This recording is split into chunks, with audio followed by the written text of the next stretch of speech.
Hey guys, this is Dr. Sandy with another exciting video for you and your family and friends. Today we're going to talk about carpal tunnel. Obviously we're seeing more of this, more people are using computers than ever. So today we're going to be talking about the top 3 tips for carpal tunnel. If you liked the video, as always, please like, share, and subscribe, and let's jump into it. So first of all, what is carpal tunnel? So when traditionally you look at the research, if there's any pressure on the median nerve, what can happen is you get burning, tingling, numbness, lack of power. It's very uncomfortable. It can obviously affect the work you do. It can show up at nighttime. Medically, sometimes they will recommend something called a splint or some kind of support, especially when you sleep or during the day. And it can be very painful. Now, the good thing is chiropractic can help with this. Obviously, anytime you hear the words like burning, numbness, tingling, power issues, that's usually nerve related, so chiropractic can really be effective. But the key thing I would share with you is you want to be in those earlier stages. So ideally, we're proactive, we're taking care of the spine. If you start to see symptoms, you really want to get on top of it in those early stages. If you wait too long, I will tell you that the only options moving forward might be injections, medication, or surgery. I respect those options. I know it helps people, but what I also believe as a chiropractor is let's go natural, let's go conservative, let's help people in those earlier stages. Let's be proactive because just I think with the drugs, injections, and surgery, I think we just have to be mindful that it may help, but obviously it's more invasive. Yes, there's a time and place for it, but let's be gentle with the body. Let's be conservative if we can. Let's get in there early and work with the body, opposed to last resort injections and surgery, which can be also tough. There's a recovery time. It may not be a complete healing. So let's be conservative. Let's try to go natural as much as possible. So having said that, that's what it is. How do people end up with carpal tunnel syndrome? So you might have a job. The classic thing we're seeing now, I mean, most people are heavily on computers.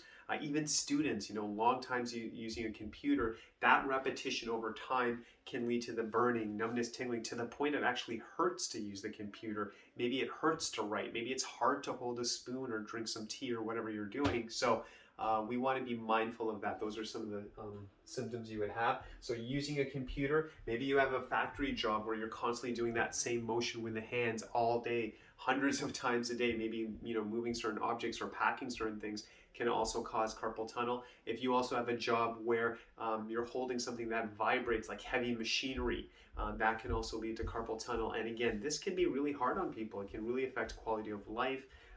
It can really just affect your work performance. It can affect your personal life. It can really be quite stressful, to say the least.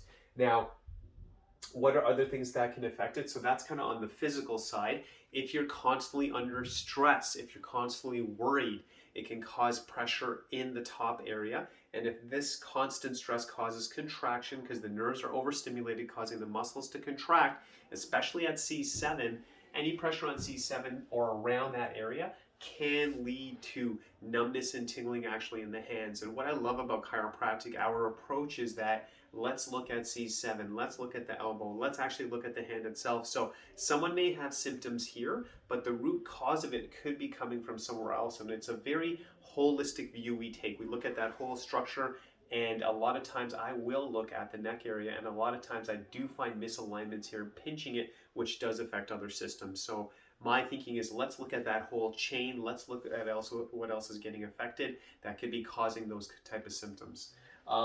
Another thing that can affect it is diet. I've definitely mentioned diet before. Having foods that are highly processed, very sugary foods, a lot of the fast foods, the junk food, those things, if we have too much of it, what can happen is it can cause inflammation in the body. So let's say you already have a computer job, you're using it. If you're having this diet that is highly inflammatory, very stressful to the body, and you already have stress on the joint, the inflammation can just make it worse. So we always want to do the opposite. So what are some things we can do? We want to find ways to obviously relax. If we're less stressed, the body can heal better. If we have a better diet, besides carpal tunnel syndrome, having a better diet, having a healthier diet, it's just going to help the whole body, but it will contribute to the body at least being in a more of a repair mode, if I could use that term. So let's get into some specifics. So with stretching the top area, What we could do is most of our day, again, we go forward like this. We want to do stretches where it's the opposite, which would take pressure off C7, which is going to just contribute to helping the situation in the arms, hands, and fingers. So we're doing stretches like this. And when we do stretch, we want to do, 5 seconds, 10 seconds. And I would recommend anything with the neck. Probably try to do this seated just to be safer. So we want to just be having the neck go back like this. 5, 10, 20 seconds, 30 seconds would be great. And we're not looking at doing a lot of reps. It's all about how long you hold it for. That will give you the true benefit with stretching. Of course, if we want to keep the neck healthy, and especially looking at C7, we want to have rotational movements as well. And we're not doing a whole bunch of reps. I rather have a patient, have this hold versus a patient who's just going back and forth. I mean, there's some benefit to that, but when we're stretching properly, we should be there. We hold, let the body heal, take that pressure off the nerve. That's the proper way to stretch. I rather look at quality over quantity, if I could say it that way. The other stretch we want to be doing as well is just gently having the head going to the side, always listening to the body, see what you're comfortable with.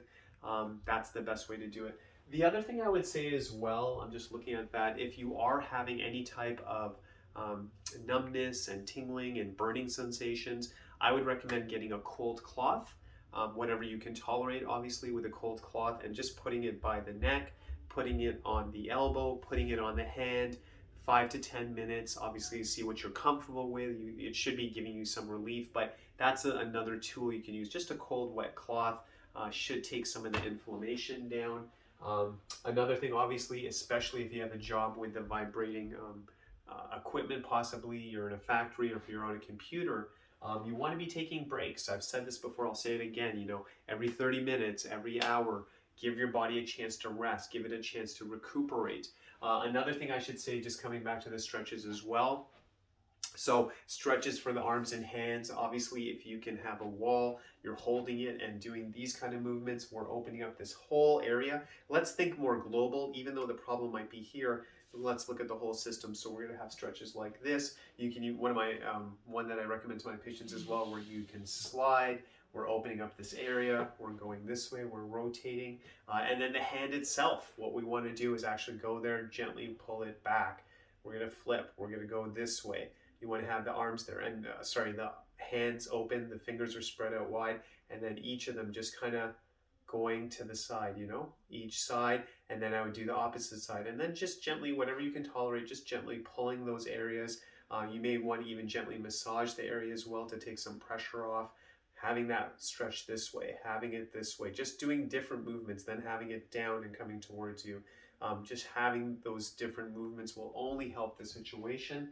Obviously, see what you're comfortable with. On top of that, if you have a tennis ball, if you have like one of those stress balls that you squeeze, by having that kind of like an exercise, right? Maybe if it's very sensitive, starting with just 10 times a day, then 20 times a day, but if you can eventually build yourself up to maybe 50 times a day, just squeezing that ball. And this would be a great idea on your breaks. If you're typing a lot, again, using the heavy machinery, but if you could actually squeeze a ball, use a stress ball or something like that, and just doing that exercise, you're going to build up better health to the area. You'll bring circulation to the area. So these are things to consider.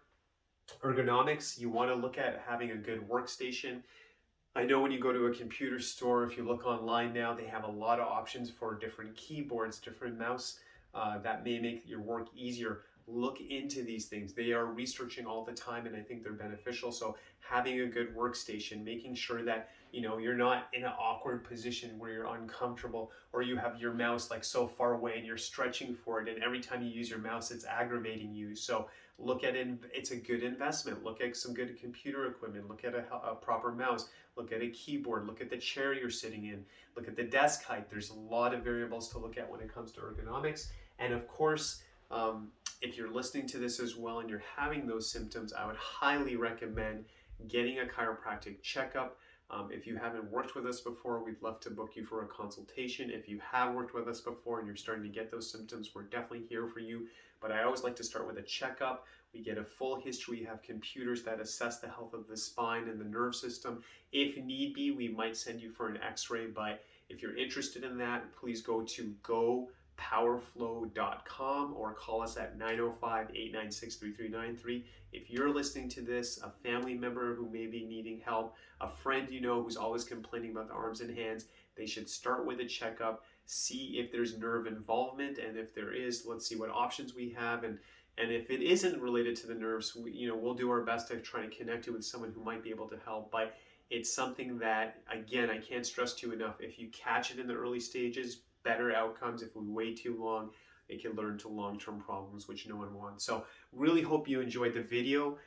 Wishing you and your family, as always, amazing health, amazing abundance. God bless you. Wishing you all the best. And I'll be here next week with another episode. God bless you. It's Dr. Sandy.